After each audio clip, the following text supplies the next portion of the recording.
Sudah 2 minggu belakangan Sutiah atau kerap dipanggil Mbah Suti harus bolak-balik ke sebuah puskesmas di kotanya. Wanita berusia 50 tahunan itu terpaksa seperti itu lantaran suaminya Mbah Narko mengalami stroke ringan hingga beberapa anggota tubuhnya tak bisa digerakkan. Meski mengalami stroke serta kesulitan bergerak, pria yang sudah hampir setengah abad menjadi pasangan hidupnya itu cukup beruntung karena kondisinya sudah lumayan membaik. Hanya saja, dokter masih belum memberikannya izin untuk pulang. Mbah Suti akui memang sedikit merepotkan karena harus membagi waktu antara menjaga sang suami dengan mengurus rumah. Malam hingga pagi hari di puskesmas, sisanya di rumah.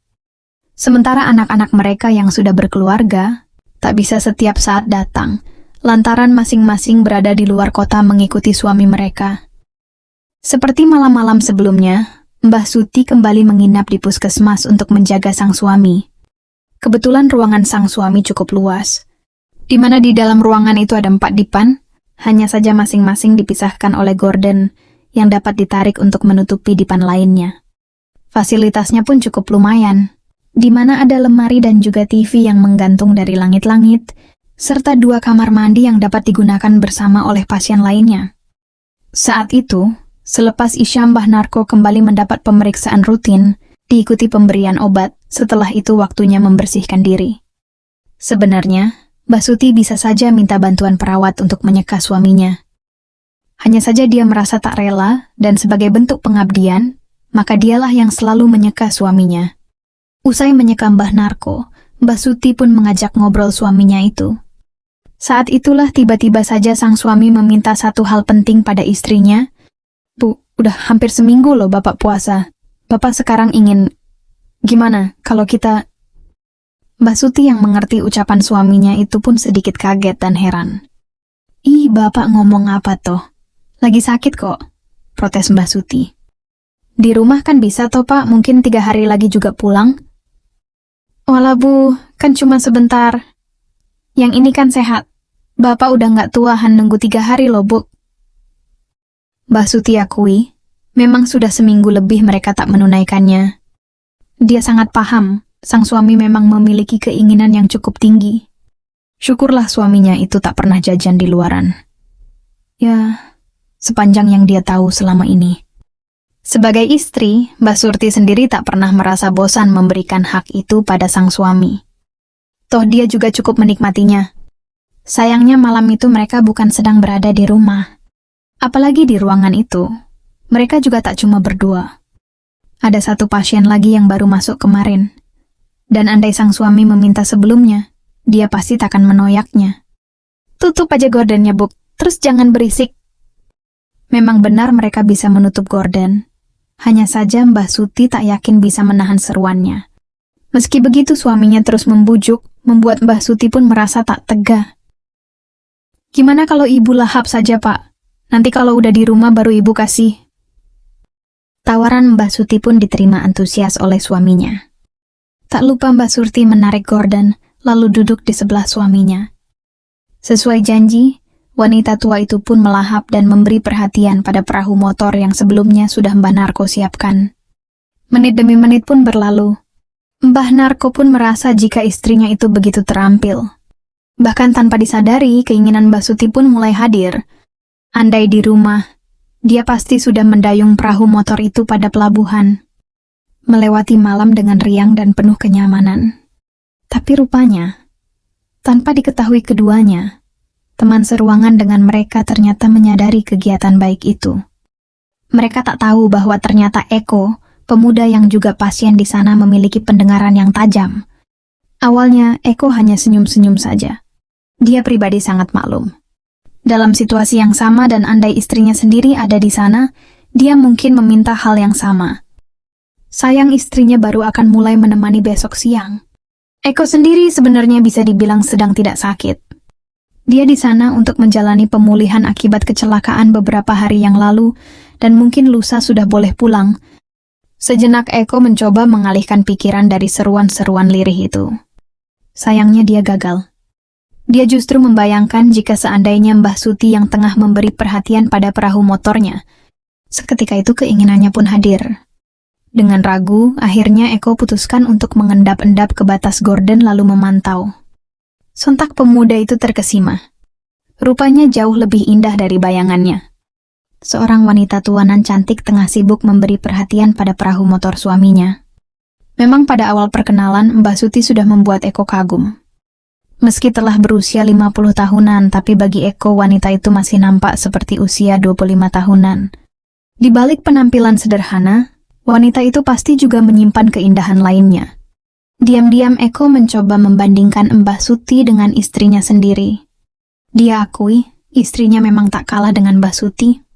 Tapi seperti kata orang, rumput tetangga memang tampak lebih hijau. Mbah Suti memang luar biasa. Betapa wanita itu sangat lihai memperlakukan perahu motor suaminya. Lihat saja ekspresi sang suami yang jelas begitu bahagia. Andai aja itu aku, gumam Eko dalam hati dan sontak keinginan Eko kian meninggi. Pemuda itu bahkan nekat melatih jemawinya sambil memperhatikan Mbah Suti. Yuh, saking hanyutnya Eko tanpa sadar berseru. Memang hanya seruan kecil, tapi sayangnya seruan itu terdengar oleh Mbah Suti. Sekonyong-konyong wanita itu menoleh dan terbelalak dengan apa yang ditemui di belakangnya. Beruntung Eko buru-buru membungkam wiri-wiri Mbah Suti dengan telunjuk, sebagai isyarat agar wanita itu tak bersuara. Selanjutnya Eko mengangguk-angguk lalu tersenyum sebagai tanda minta maaf.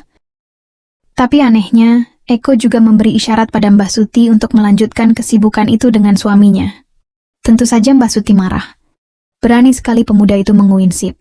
Bahkan lancang meminta Mbah Suti untuk melanjutkannya. Seharusnya Mbah Suti mengadukan hal itu pada sang suami. Tapi dia takut, lantaran nantinya malah jadi ribut, dan mereka bertiga juga yang akan malu. Kenapa, Buk? Kok berhenti? Tanya Mbah Narko pelan. Gak apa-apa, Pak. Ibu cuma kurang nyaman saja di sini. Sahut Mbah Suti berbohong. Jangan gitu toh, Bu. Selesaikan dulu kerjaannya itu, kata sang suami. Sejenak Mbah Suti berpikir, lalu berkata, ya sudah, tapi ibu pindah dulu ya. Mbak Suti akhirnya beranjak memutari Divans, melewati Eko, yang masih mematung dengan senyum nuakalnya. Sejenak dia melirik perahu motor pemuda itu. Meski pandangan itu sangat singkat, tapi rupanya mampu membuat Mbak Suti berdeswir. Mbak Suti juga sempat memasang tampang murka pada pemuda itu. Dan di saat yang sama wanita itu meraih gorden, lalu berupaya menutupnya, tapi justru ditahan pemuda itu. Ia bahkan juga ikut berpindah mengikuti Mbah Suti lalu berdiri di belakangnya. Mbah Suti makin melotot, tapi Eko justru cengengesan. Udah Mbah lanjutin aja, katanya. Tanpa disuruh Mbah Suti memang akan kembali menyenangkan suaminya. Tapi jangan harap Eko bisa memantau hal itu. Dia pun mengatur tempat agar tak terlihat pemuda itu, lalu lanjut menyenangkan sang suami. Setelah berpuluh-puluh tahun berumah tangga, Mbah Suti memang terbiasa seperti itu pada sang suami.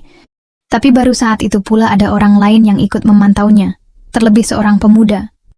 Tentu saja itu membuatnya jengah dan risih, tapi entah kenapa juga ada perasaan aneh yang tiba-tiba muncul. Sebuah keinginan berbeda dengan yang selama ini pernah dirasakannya.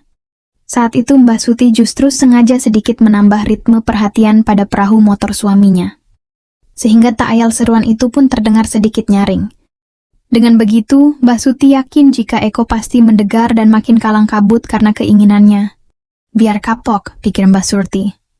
Keisengan Mbah Suti itu pun makin bertambah. Yang awalnya tak ingin terpantau Eko, justru sengaja bergeser guna mempresentasikan kebaikannya. Wanita itu justru ingin pamer pada pemuda iseng itu. Sesekali ia menoleh ke arah Eko, melihat bagaimana ekspresi pemuda itu. Dan rupanya keisengannya itu berhasil. Tapi lambat laun, Mbah Suti justru terheran lantaran Eko tiba-tiba beranjak dan menghilang dari tempat semula. Apa dia sudah selesai ya? Pikir Mbah Suti dalam hati. Ia menduga Eko pastilah telah mencapai titik tujuannya. Kalau benar pemuda itu jelas kalah jika dibanding suaminya. Tapi rupanya, dugaannya salah. Ternyata keisengannya tadi justru menjadi senjata makan tuan. Saat Mbah Suti sibuk dengan perhatiannya, mendadak ada jemawi yang tiba-tiba mendarat pada dua benua belakang. Sontak Mbah Suti kaget lantaran tahu betul jika itu pasti Eko. Wanita itu ingin memberitahu suaminya tentang perlakuan baik pemuda itu, tapi dia ragu lantaran tak ingin terjadi keributan. Dia lalu coba menepis jemawi itu. Tapi sayangnya gagal. Meski berusaha menghindar dengan menjauhkan benua-benua itu, tapi Eko tetap saja melanjutkan keisengannya. Tak ayal akhirnya Mbah Suti pun menyerah, bahkan terpaksa membiarkan Eko berbuat baik lainnya. Mbah Suti berpikir, nanti ketika urusan dengan suaminya tuntas dan sang suami tertidur, dia akan langsung menegur pemuda itu. Ya, setidaknya begitulah rencana wanita itu. Namun seiring perlakuan baik dari Eko, pikiran itu justru mereda, begitu juga kemarahannya. Di saat yang sama, Eko rupanya telah berhasil memindahkan segitiga bermuda Hindia Mbah Suti. Bahkan dengan sengaja ia melajukan perahu motor dengan kecepatan sedang-sedang saja. Yah, seruan kebaikan Mbah Suti pun bergema lantaran tak kuasa menerimanya. Bahkan lambat laun ia hanyut akan kebaikan yang diberikan pemuda itu. Sebenarnya Mbah Suti sudah berusaha menghindarinya. Akal sehat pun juga meminta agar perlakuan baik itu berhenti. Tapi nuraninya justru berkata lain. Semakin ia menoyaknya, maka semakin pula ia menginginkannya. Sementara Eko sendiri memang tak berniat untuk berhenti. Dia ingin menuntaskan kebaikan itu. Apalagi Mbah Suti pun lambat laun menerimanya.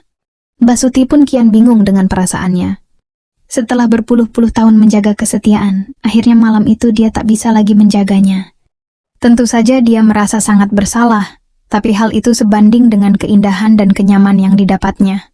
Lambat laun, Mbah Suti mulai membandingkan antara suami dan pemuda itu.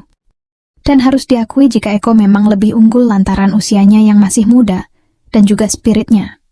Mbah Suti benar-benar tak pernah membayangkan jika ia akan membantu dua perahu motor dalam waktu yang bersamaan.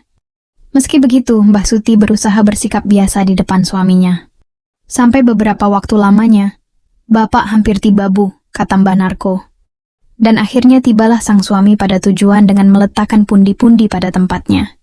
Seiring sampainya Mbah Narko, laju angin pria itu pun kembali teratur. Dan mungkin karena sudah tercapainya tujuan, serta pengaruh obat yang diminum sebelumnya, akhirnya pria itu pun terlelap. Dengan tidurnya sang suami, Mbah Suti sadar bahwa sekarang dia bisa menghentikan kebaikan yang sedang dialaminya. Sejenak ia menoleh ke arah Eko tanpa khawatir akan terjadi keributan. Hingga mereka saling berhadapan. Saatnya menegur pria itu, pikirnya. Tapi apa yang selanjutnya terjadi, justru berbanding terbalik dengan tujuannya. Bukannya menegur pria itu, Mbah Suti justru menunduk malu lantaran terkesima dengan pesona pemuda itu. Dengan wajah merona layaknya gadis remaja, Mbah Suti justru tak menoyak saat pemuda itu meraih dagu lalu merapatkan diri. Seketika ada deswiran tatkala Mbah Suti menyadari sambutan dari Eko dihaturkan padanya. Kala itu terjadi, dunia sekitar seakan mengabur, lalu menjadi gelap. Eko berusaha membawa Mbah Suti kembali hanyut akan nirwana. Sambutan yang diberikannya justru kian membawa Mbah Suti terlena, bahkan antusias membalasnya. Tapi anehnya di tengah kebaikan itu, tiba-tiba Eko mendadak menghentikannya. Sekonyong-konyong Mbah Suti pun kaget, antara lega dan kecewa. Mbah Suti berdiri bergeming, terus menatap Eko yang memandang dalam senyuman. Tak ayal wanita tua itu kembali gemetar, tatkala Eko mencoba meletakkan kabinet serta segitiga bermudanya sendiri. Sontak netra Mbah Suti tertuju pada perahu motor yang kian siaga akibat kebaikan mereka tadi. Dan ketika Eko hendak kembali merapatkan barisan, bersamaan dengan itu pula mendadak Mbah Suti tersadar dari angan-angannya. "Westona Eko." Eko yang tahu jika perkataan itu hanya basa-basi semata, justru kembali memberi sambutannya. Dan rupanya benar saja dengan apa yang Eko kira. Mbah Suti bahkan tak mencegah saat ia menawik wanita tua itu untuk pindah ke tempat yang lebih leluasa. Kemana ini nak Eko?" "Sana Mbah," kata pemuda itu sambil menunjuk divan pasien tempat ia semula berada. Akhirnya Mbah Suti pun mengikutinya. Dan ya, untuk kesekian kali Mbah Suti hanyut akan kebaikan yang diberikan pemuda itu. Dia seharusnya bisa menghentikannya, tapi naruninya berkata lain.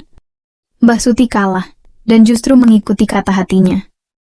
Ingin Mbah Suti berseru tatkala kebaikan itu kembali terlaksana.